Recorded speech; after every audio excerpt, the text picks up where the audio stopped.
Hi, guys. Welcome to my weekly Facebook Live show. I'm Jen Burson, founder and president of Generation PR and the creator of the Powerhouse Pros community, formerly pitching, Profitable PR Pros. I love that so many of you have embraced the name change and are coming into the group. You might be watching this there and calling each other Powerhouse Pros. I personally think that's an identity that we can all benefit from aligning with. And that's one of the reasons why we changed the name. Of course, it's very challenging to send emails and run ads and do all the things with the word profitable in it because Google views it as spam and get rich quick. And that's not what we're hawking here. We're hawking proven, tried and true strategies to build and scale your business that will work for any digital agency owner so that you can have a consistent flow of new business leads. You can provide exceptional service for your clients so they stick around. My goal for everybody here is consistent, predictable, recurring retainer revenue. And I've created a model for how you can build this into your business and structure your agency, your digital agency, whether that's a PR agency, a virtual assistant like VA firm, a design firm, a social media marketing agency, influencer agency, whatever your service of choice is. We are here to teach you how to create the agency on this framework that's built on the 4 pillars of strategy, sales, service, and scale so that we can get you to a place where you love the work you're doing, you're leveraging that work to attract more of your ideal clients, just explaining the shift from profitable PR pros to powerhouse pros because the model has worked for so many digital agency owners. And I just wanted to make you aware that we are kind of expanding our scope. We've had members come through that are not traditionally PR agency owners, although we are going to talk about pitching PR today. That's one of the services that you might want to consider if you're not providing PR services. On our agency accelerator call yesterday, we were talking through different service offerings and everything came back to PR being the most profitable service with the biggest profit margin as compared to, in this case, it was celebrity, not seeding, but integration into different movies and TV shows, influencer marketing, social media marketing, so content creation and channel management. And it all came back to PR needing to be the core service because there is a lot of margin in that service. So we're going to talk today a little bit about, PR in a busy, crazy news cycle, which seems to be the case pretty much every day these days. I'm going to wait just a second. I want you guys to tell me who's here so I can say hi. And if you happen to be watching on the Powerhouse Pros Facebook page, I may not be able to see your name, but if you're on Generation PR, it's broadcasting in both places. I'll be able to see your name. So let me know who's here. I have my ride or dies, my community members that come to everything and are just committed to growth and learning, and they're here all the time, and here they are. So the first one, it says, for me, Facebook user. You must be in Powerhouse Pros, but I see Jane and Serena. Jane was on that call yesterday. She knows what I'm talking about. And we were just kind of talking through the most profitable services and building in the expenses. Oh, well, I can't see who that is, who just said, not sure which channel I'm on. Let me know. And Chrissy's here. Chrissy was on that call yesterday as well. So this topic is actually, if it's okay with you, Chrissy, I was going to bring up the example that you shared yesterday in terms of your client leveraging. Oh, hi. Okay. So Amy was on the call too. So leveraging her current, the current news cycle. If you're okay sharing that, Chrissy, because it's relevant here, because we're going to talk about one of the strategies is actually tapping into that kind of newsjacking cycle, type it up so I have the facts, if that's okay with you, because I was thinking I would love to share that example, because I was so honestly genius what you did, and very niche, and like what an opportunity to strike. So hopefully you're getting traction for that, because I just thought, chef's kiss, super smart. And I'll tell you guys about that. She'll give me the details, because it's a very kind of nuanced, let's say, newsjacking. Hi, Armias. It's nice to see you. Thanks for joining us again.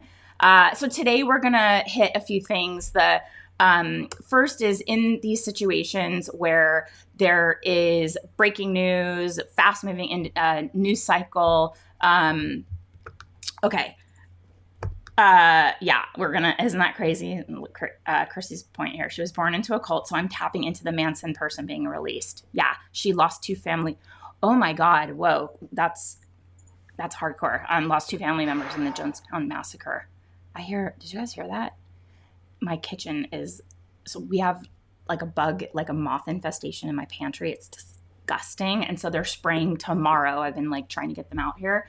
And I had to pull everything out of the pantry and throw out like 7 bags of food and show my kids, like, this is what happens when I ask you to close the packages and you don't. Like, this is a big problem. And so there's food and cans and OXO Pop Tops and bins and all the pantry organizational things on all of the counters, the stove, the sink, everywhere. And it's like every time you go to do anything, 5 things fall off the counter. So I just heard something in the kitchen crash, and my husband's like, I can't live like this anymore. And I'm like, I can't either. Finally got the exterminator to give me a time. They were just like, oh, we'll come at, July 27th. I'm like, I cannot live like this. Like, not for one day longer. So yes, it is. Oh my God. If you only knew the stuff that's going on here, just between like an area storm drain, our rain gutters, our 2 air conditioners. You guys remember, I don't know, last week or 2 weeks ago, both of my ACs were broken, starting to get really, really, really hot. Kelly did all the things. So I'm going to do that once we spray, but I'm going to be really gross. The larva and the eggs, it is like, you cannot see it. And every time I look in there, that pantry is completely empty. I've sprayed every crack. You know how like shelves have the little holes with the pegs, and you can do the shelves higher and lower. So there's like holes all the way up in 4 places. I went in with like a skewer and cleaned out the little holes, and was like, because there's little sacks of, it's so seriously disgusting. I put peppermint, vinegar, I did all the things you can't even imagine. And every day, and I have the moth traps, and every day I've done all of it.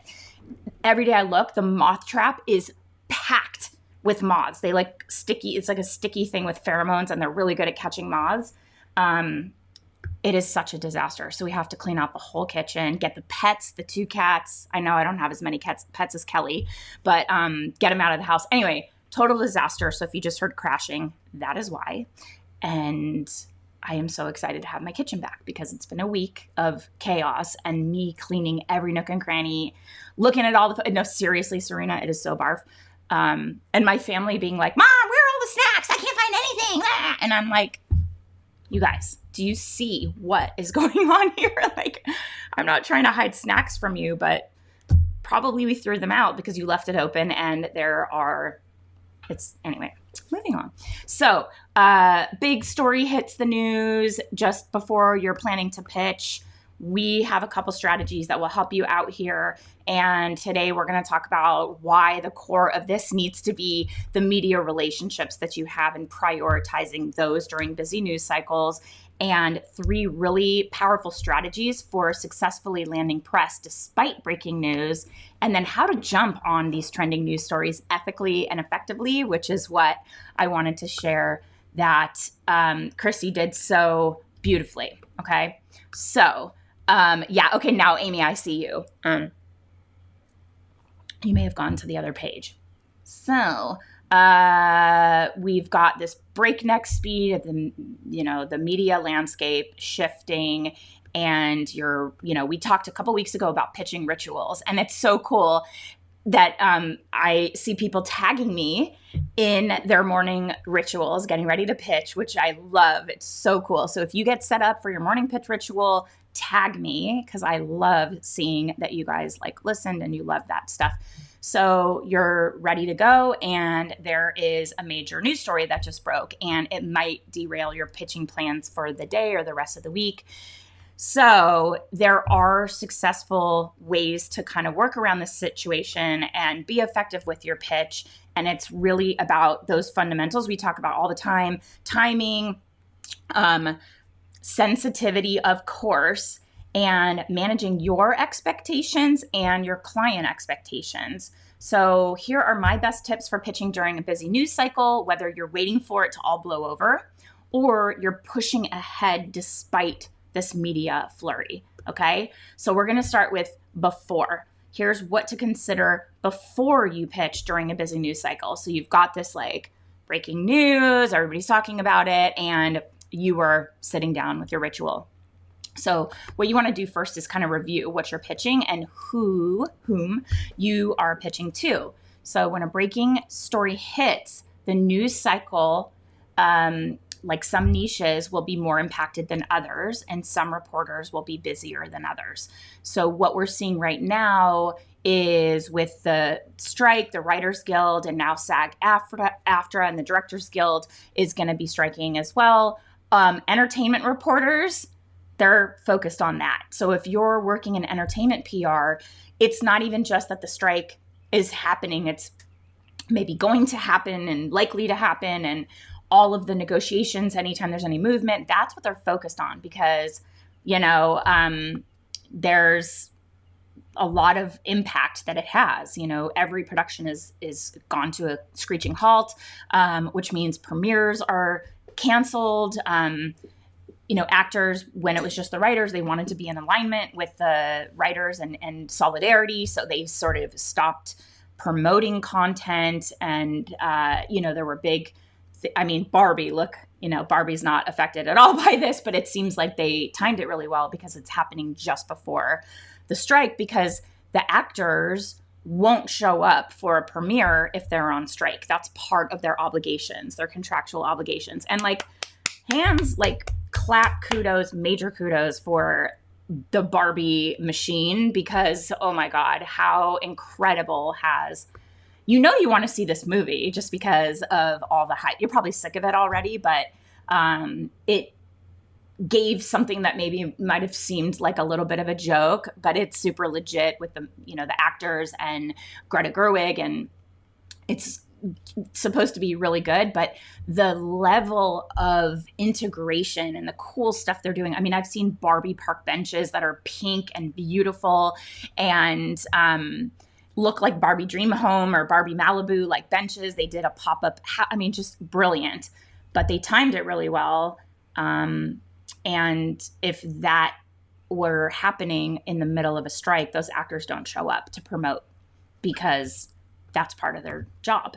So some reporters are going to be busier than others. Or if a beloved actor, sadly passes away and you're ready to pitch your client's newest short film, you're probably going to end up with crickets, because your media contacts in the entertainment industry, they're not going to prioritize your news over reporting an actor's death, retrospectives on their career, things like that, highlights from their previous interviews and the like. So nice to see you. Yeah, Serena, it's so amazing. And Nelson, no worries. I know you're a busy man. It's so nice to always have you join us. So, even niches that are kind of tangentially connected, they might be impacted too, especially for local news. So if there's any kind of a local situation, tragedy that becomes national news, the vast majority of your local contacts were probably going to be reporting, and they're going to be unavailable.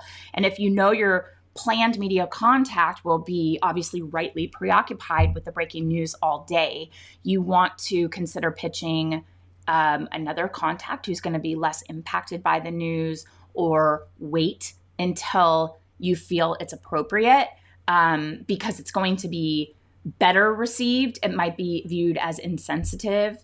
We're going to talk next about the relationships being the priority here, but put that pitch on hold and reach out to your intended contact once the news cycle has slowed down a bit. So you also want to keep your relationships the priority. And even if your pitch has nothing to do with the current news cycle and your media contact maybe likely isn't even reporting on that breaking news, still pause, reevaluate before reaching out. Because carrying on with a kind of business as usual tone can come off as out of touch, maybe disrespectful to the current news cycle, especially if it's a tragic situation that has taken place. And that will impact you in a negative way. They're going to look at your sensitivity to the situation. What can happen is it'll seriously sour your relationship with your media contact, because they want to know that their PR partners share the values they have, the concerns, that they get that this is something that impacts not just the media world, but all of us as like human beings. And when there is a sensitive situation, you want to behave in an appropriately sensitive way when that situation calls for it. So as a PR pro, we're always tasked with keeping our finger on the pulse of what's happening in our niche and beyond. And part of that is knowing where the general public's heads are in the face of global, national, and local news. And so you should always tread carefully. And if there's any doubt that you or your client could come off as ignorant, insensitive, you need to wait. And if your client, this also relates to social. A lot of brands have content auto-generated. It is helpful for us to let our clients know, pause all of your social content right now while this is breaking news that is on everybody's mind, because otherwise you look out of touch, you look like you're not sensitive to what's happening. And if you're running their social, of course, pause and then wait and reassess. But it's always about your aligned values with your media contacts. And if you're just like business as usual, like this is great, and it's a horrible breaking news story, like the insurrection or something, right? Like nobody was reviewing pitches, or everybody was like glued to the news seeing what was happening. And if you're just like, send, and you send your pitch, not going to be received at all. So when the news cycle is focused elsewhere, let's talk about how to successfully pitch a story. So first, you want to be flexible, and knowing that what we do, PR, is all about sending the right pitch to the right person at the right time. Sometimes that right time might not be when you planned. And flexibility is key when you're pitching a story during a fast-moving news cycle. So if you plan to send your pitch at 9 a.m., but a news story breaks at 8:47 a.m., pump the brakes, reevaluate. And it can be really tough if your pitching date has been locked in for a while, like you have a big event or a product launch, things like that. So if you absolutely must pitch that day, be sure to edit your email before you send it out so that you can acknowledge and show sensitivity to that situation at hand and explain why you're still sending that pitch anyway, so that you're at least giving a nod to what's happening and you're not like a complete, just unemotional psycho sending something just on auto send. But you're also kind of giving that human connection. So your contacts will say like, I get it. And, I get that you're acknowledging that. And I see why this was a pitch that was, the timing was really important, like with a launch or whatnot, but you're still acknowledging it and being human and having a human connection. But if you can wait for your story angle to pitch, then try to do that and wait. And how long you wait depends on the pitch, your niche, the breaking news story that caused the delay in the first place. This is where you have to kind of use your judgment and gauge that ick factor, that sort of like, ugh, this feels yucky. If that's what you're feeling, probably too soon. But if there is like a big political news story that just broke, or tragedies that might have a direct impact on your client or your niche, you may need to wait a week or more. and tell the client, in light of the news and the sensitivity of the breaking news in our direct industry, let's wait in order to not compete with that and to be sensitive to that situation. If the news cycle slows down soon after the original breaking story, then you might want to consider like a day or two, a few days to send that pitch. So use your judgment here. That's why they pay us the big bucks, right? We also have to manage client expectations. This came up a lot on our coaching call yesterday, managing expectations. And one of the members here, I'm not going to say who, unless he or she would like to identify themselves, but just in terms of client expectations, oh my God, I'm forgetting the word. Give me a second, it'll come to me. Baffled. This amazing PR pro got her client in so many top tier outlets. And the client was like, we're just baffled at the lack of exposure and features you got us. It's like, what? Maybe baffled. Maybe this is a situation where expectations could never be managed. And no matter how great of a job you do, it's just never enough. And these are the red flags that we try to weed out early on. But in a breaking news situation that is going to throw a wrench into your plans, you have to manage expectations. You have to talk to the client. Shame, I know, talk to the client. Ugh, don't make me get on the phone. But explain the situation, provide the new plan, take a pause, come up with a new approach. How are you going to proceed with your pitch? And if you're delaying it for a few days, be upfront about the reasons for your decision and make sure you explain how this delay will impact the coverage for the next few weeks. Like if they're expecting coverage for their story immediately, remind them that the industry's editors have kind of another thing they're focused on right now. And waiting can generate more results than if they had just pushed forward, because that's not going to be top of mind. It's going to be ignored. So if you have to pitch your story regardless of what's happening in that news cycle, reset the client expectations on what is likely to happen next. You have to let them know they may not get traction right away and that the timeline for this pitch, it might be longer than usual. And then share with them, give them kind of an outline of how the breaking news cycle is going to impact your pitching plans, especially if it's connected to a product launch or an event. And be prepared for a less than stellar response right out of the gate.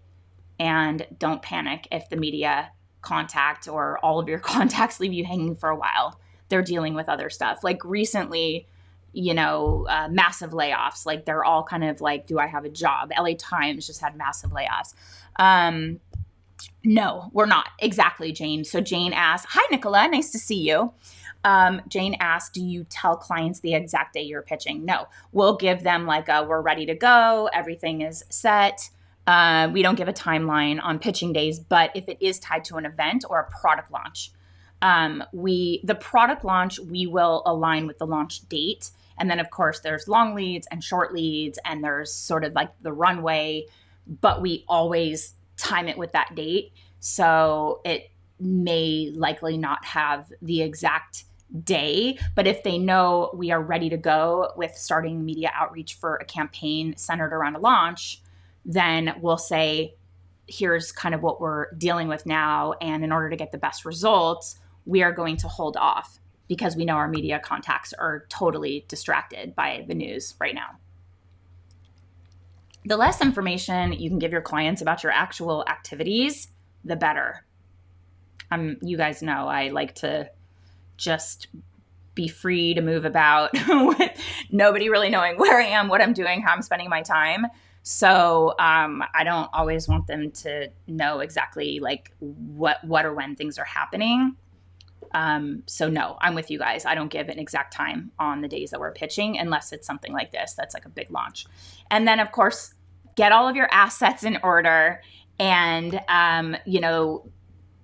when there's like kind of a hectic day that you're media contacts are already dealing with. Their plans might have entirely shifted to cover this breaking story, or they could be picking up the slack for coworkers who had a change of focus. So when this happens, the best thing you can do is to just make their lives easier, give them all of the info and the assets they need in your original pitch. If you know that this is really aligned, like you have a great relationship with this editor and you know that they're waiting for this launch, or they've written about your client before and they're really excited about what's next, you have to get all of the information, because they're not going to be able to kind of go back and forth. There's not going to be fact checking. It's just going to be quick. So you want to fact check everything. I mean, of course, this is every pitch we send, but double, triple in these situations. Proofread the pitch. Ensure that all of the documents, anything is properly linked, and that they have the editing and viewing permissions set appropriately so that they don't have to come back to you and say, hey, can I get access to this document?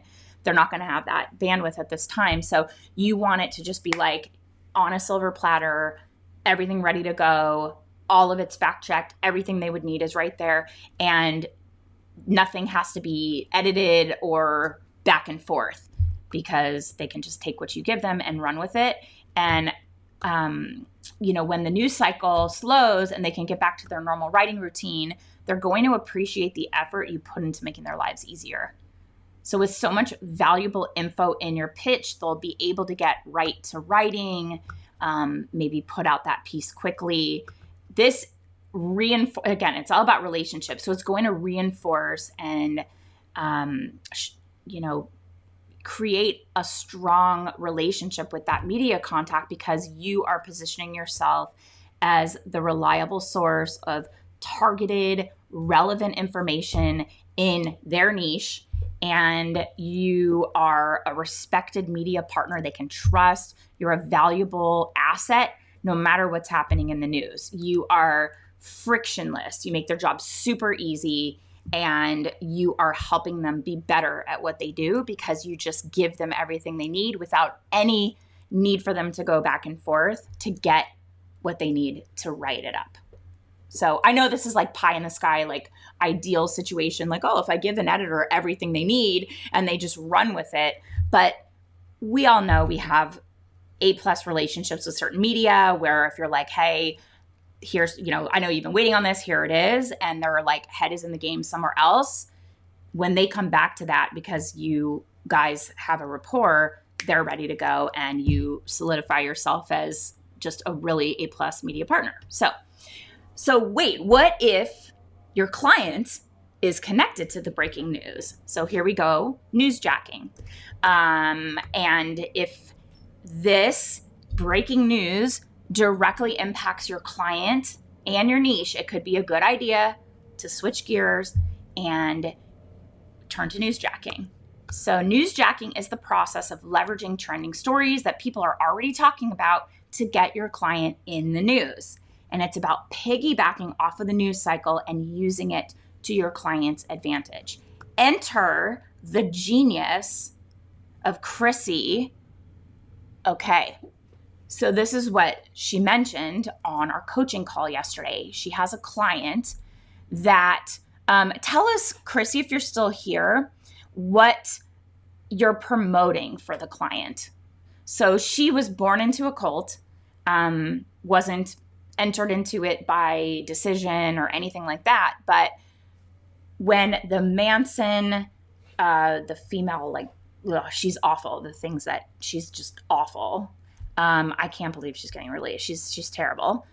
When they were granted parole and released this week or late last week, I can't remember when it was, Chrissy tapped into that story to promote her client, who grew up in this cult, lost 2 family members in the Jonestown massacre, and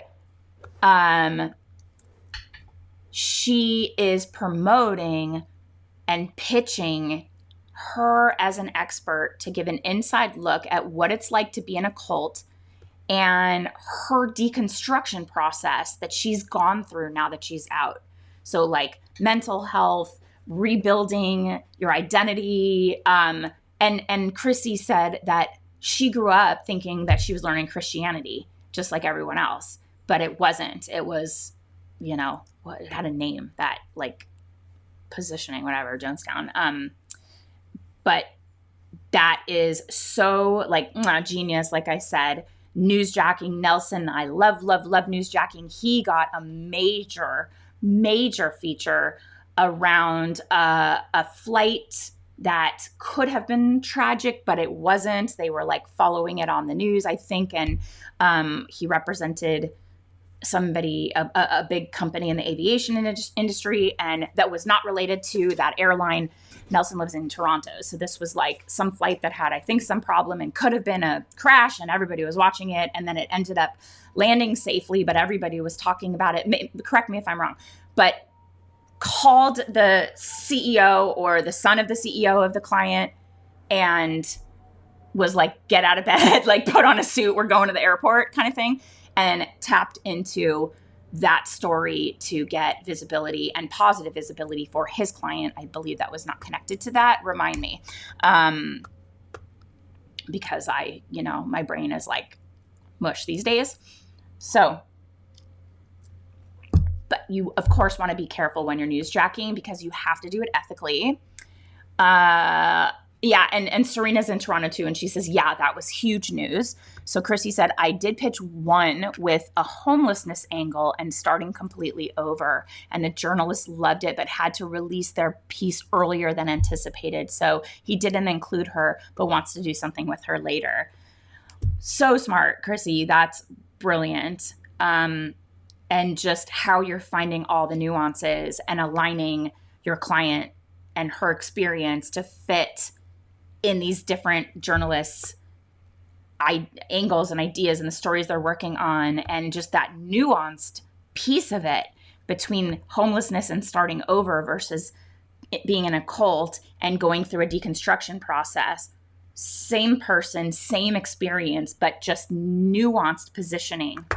And that's why you need to change your rates and charge more, Chrissy, because you're so good at this. So yeah, be really sensitive to the situation at hand. Of course, this came up with Nelson, and I know he's feverishly typing right now to clarify and make sure we know exactly what that situation was about. But you want to be sensitive, newsjack only if your client is relevant to the situation, if they can offer a solution to the problem or provide help for the victims or offer a new, thoughtful perspective on a breaking story, not to, tap into something in a negative way. I knew it. Okay. And Chrissy said, oh, I have a big smile on my face right now. Well, I speak the truth. You know that. Okay. Nelson's clarifying. Air France flight fell out of the sky at Pearson Airport in Toronto with smoke everywhere. Called the CEO, told him if he sees my phone number come up on his phone, take my call. He said, why? What are you going to do? And I told him I was going to put out a media advisory telling the media that he has an expert in the aviation industry that can comment on what happened today. And as soon as I put out the media advisory, every TV station in Toronto was waiting to interview that CEO. So you're leveraging that CEO in the aviation industry, not at all tied to that flight. So this wasn't the CEO of that airline. It's not the CEO of Air France. It is a different CEO of a company in the aviation industry that is available to speak, and everyone showed up to talk to him. Genius, right? And that's the thing. It's like adding value, clarifying, explaining kind of maybe what might have happened, because he doesn't know, until there's an investigation or you're reviewing what's actually happening from Air France. I don't know, the black box or whatever. He's just speculating, right? But that speculation is very helpful for the media, who is speculating without any industry expertise. And now you have somebody that has actual aviation expertise that can give. Chrissy's saying, I would love to see that media advisory, Nelson. Nelson is very generous with all of his industry expertise, from a running his business, pricing his services, what to include in a capabilities deck, what not to include in a proposal, because he doesn't do proposals, only Cape Stacks. He's shared his capabilities deck in our Powerhouse Pros community. So go in there, type up his name, and you will see there are resources. And I know Nelson, if he still has the media advisory, he will put it in the group because he is that helpful. That's what this community is all about. And I don't know how long you guys have been in PR. I've been in PR for 18 plus years. Some have been in way longer than me. Some are just starting out. But typically, the PR community hasn't been as generous. They haven't been as open and giving. And I hated that when I left law and started my own business. And so I thought, well, there weren't any resources for me. And I kind of had to figure it out. And I love what I do so much. I want to help more people have this kind of business if they want to be a mom or a dad and they want to kind of have it all, because that's what I have, for at least me and my version of having it all. This is exactly what I wanted my career to feel like. So why wouldn't I share everything that I could to help other people if they're struggling in one area or another? And so I created this community, kind of hoping that if I shared what I knew, other people would share with me, and hoping that I wouldn't put my entire life's work out onto the internet, like every inner working of my business, and be like, here you go. And please don't attract shitty people. Like, please attract good people that are gonna, be great and not kind of be junky and steal it or use it for something that's negative or whatever. And like Chrissy said, there is no other group like this. And we get the expertise of seasoned pros like Nelson and Chrissy, and it's just amazing. So I'm so grateful. Every day I always just thank my lucky stars that I made that shift from law to PR, and then I decided about 10 years ago that I wanted to teach as much as I could and give more to this community that's always been struggling to find mentors and processes and what are you charging and what are you doing for that fee. And 75, 80, 90% of the people that come through are like, I'm charging $5 for 75,000 services. And I'm like, oh my God, charge what you're worth. And Amy shared so much yesterday. Thank you so much on the call about all of the investment she's making in herself and her business and the training and the mindset to really understand the value of the results she's providing and to charge accordingly, because she has been probably not making what she deserves because she's undervaluing her services. So that's the kind of insight you get when you join a community with people who are all here to make each other better. So Amy was so great. Yeah. And Jane is always sharing from like a media insider's perspective. And really what I've learned so much from Jane, but just wow, like the laziness of the pitches that big firms are getting paid big bucks to send out. And I had seen some of it on my own with the baby and kids space because I was listed as a media contact for a couple very popular baby and kids websites that I kind of contributed to when my kids were little. And so for years I was in decision. I might still be, I don't know, for these popular baby blog type things. And I was getting all of these pitches and I was like, this is so bad. Like, are people really this bad? And so now seeing it from the beauty industry perspective, both of my niches, I was like, it's like the pitches are so lazy. They're so spray and pray, uninformed, uninspired, zero research, lazy beyond lazy. And I'm like, we should all be gazillionaires because our community, through the pitch lab and other things, we always talk about these nuances and how to be the best at what we do. And Amy says, thanks, ladies. I feel such amazing support in this group. And we're so grateful that you found us, and of all the groups, and you have a bunch of communities that you are aligned with now. I'm so grateful that we are one of them. I'm going to drop a link here. What are we giving? PR Insider Secrets Guide. To be really honest with you, I'm kind of sick of this freebie. So I want to, we're updating it. Oh, hi, Natasha. Hi. Another very generous PR pro. And when I was top of the call, you missed it, but I was talking about the impending entertainment industry strikes. Oh my gosh. Okay. Got a panicked call from a studio for help. Natasha has leaned very heavily into entertainment as her niche and is crushing it. And I was specifically thinking of her when we were talking through what's happening in the entertainment industry right now. This freebie, if you haven't gotten it, it's really good. I just feel like I'm sick of promoting it, and we're going to create other ones.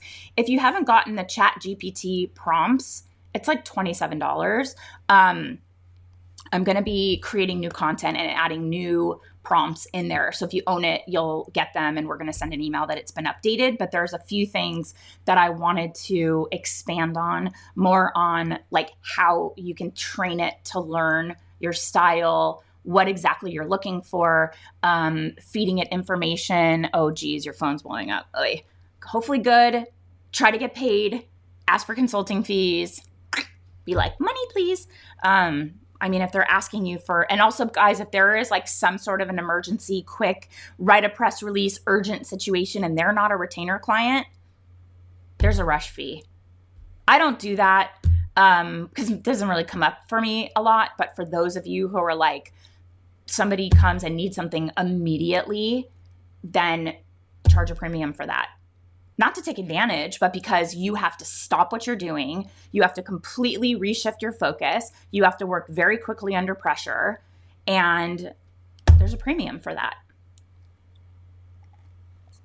So, the Chat GPT prompts, people are loving it, but I feel like I want to make it even more robust. Oh, trust. Good. Look at those money bags. I always say, I said it to Amy, I'm like, get that bag, baby. You know, work on your pricing, because I want you to do the same amount of work or less work and make more money. And you're probably undercharging, right, Nelson? Everybody's undercharging, right? So that's what I have for you guys today. I'll stay on for like another minute. Anybody have any questions for me? I'm so grateful for this community. I think about it every single day. And just how happy I am we all found each other, how happy I am that we support each other. And I was like, am I going to get a bunch of like idiots that are like, what do I do? And I'm going to be like, oh my God, I can't let you have my content and you put my name as like training you and your stuff, and have you go out into the world as an idiot. And you're like, Jen Burson from Generation trained me, and you're like a total moron. That was my biggest fear, honestly. Like, Jane, can you see why I was worried about that? And oh my God, if I did not hit the lottery of like attracting the right people into this community. And Nelson says, absolutely, everyone's undercharging. Oh, my fancy Stanley tumbler. Oh, I don't know if you were here. Yeah, at the top of the call. It is in a box somewhere in the kitchen, avoiding the moths. So all we have are the kids' cups, the plastic kids' cups that are in the island. Like, everything is packed up in a box, because when they come in and they spray a toxin in your kitchen, it's like all the food and all the plates and all the pots and pans. It's like you're moving. You have to move everything out. It's such a pain in the butt. I can't even tell you. I threw out 7 bags of food. I'm like, there's nothing to eat in this house. We've been doing takeout for a week. So my fancy, beautiful Stanley tumbler is in a box somewhere. It just got thrown in the like chaos of it all. So the moths have beaten me on that one, but I'm going to get my kitchen back hopefully end of day tomorrow. Hopefully. Yeah. So thank you guys so much for being here and being so smart and so awesome, and collaborating in a way where we are just getting so much helpful information from each other, and feeling like we have a community. It's very lonely to run your own business. And I did it on my own from home with no community to support me for at least, 13 years or so. And then we did content creation for PR professionals and agency owners and found our people. And I love it. So thank you so much. Have a great rest of your week. Hope your house is moth and vermin and pest free. And I'm so grateful for you. Thank you for being here. And I'll see you guys next week. Ciao.